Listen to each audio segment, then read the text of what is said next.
Caller is a thriller from 1987, directed by Arthur Allen Seidelman, and it stars Madolyn Smith and Malcolm McDowell. Now, these are the only two actors in the film, really. This is essentially a one-location kind of film. There's a couple, they step out to a few other locations at minor points in the film, but for the most part, it takes place within a house in the middle of a forest. And it sees this man kind of happen upon this house. He says he's broken down in his car. There's a woman there, and the two of them just end up chatting. He wants to use the phone to call for some breakdown service, and then the two of them just get into back and twos with each other, and the whole thing just feels a little bit weird from the get-go, to be honest. Now, I watched this film with my very good friend Graham Davidson from over at Man Film, because I got to see him recently. I travelled up to Scotland, we hung out, we watched a couple of films with each other. This was one of them. And it's an odd one, this. Now, I don't want to give too much away, because if you do get the chance to see it, and I recommend you do, then you best go in knowing as little about it as possible. But so with regards to story, I don't want to really say much more than that. It's just other than the fact that, is this guy, does he have nefarious plans? Is he planning on killing her?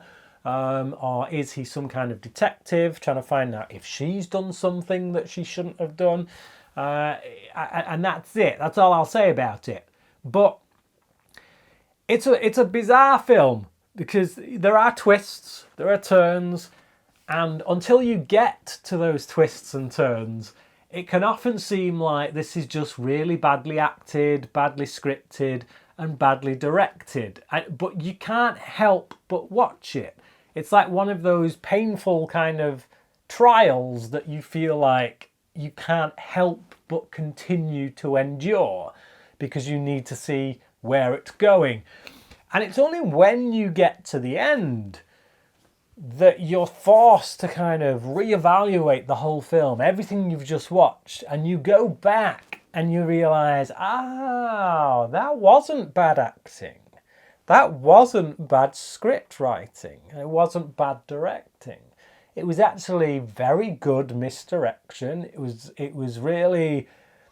All I'll say is that the ending puts everything into context. So the things these characters are saying may seem stupid, may seem really wooden and stagey, but it's when you get to the end you realise why, and it puts everything into focus in a way that is actually quite satisfying and makes you want to revisit it. It makes you want to go back. I would love to go back and watch this again at some point, knowing the ending now as I do.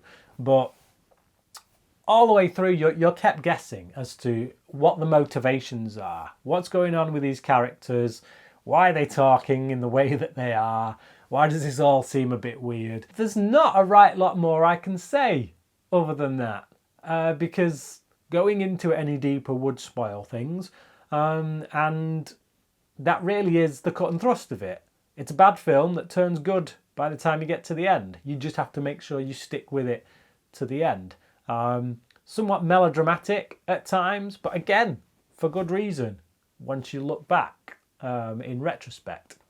So yeah, I'd never heard of this film before. It was Graham who recommended we watch it, and I'm glad he did. It's one of those oddball movies that you've never heard of, that when you get around to would probably become a bit of a cult favourite. It probably is a bit of a cult favourite. This was released on one of those boutique labels that, I think an American one. Can't get it over here, unfortunately.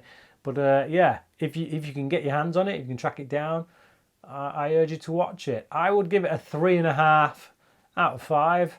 It is strong potential there to go up, that score, depending on how it holds on a repeat viewing, if I ever get to see it again. But yeah, I'd recommend it. 3.5 out of 5 from me. But what about you? Have you seen The Caller from 1987? And if so, what did you think about it? Please leave your comments down below. Thank you for watching this video, and until next time, cracking.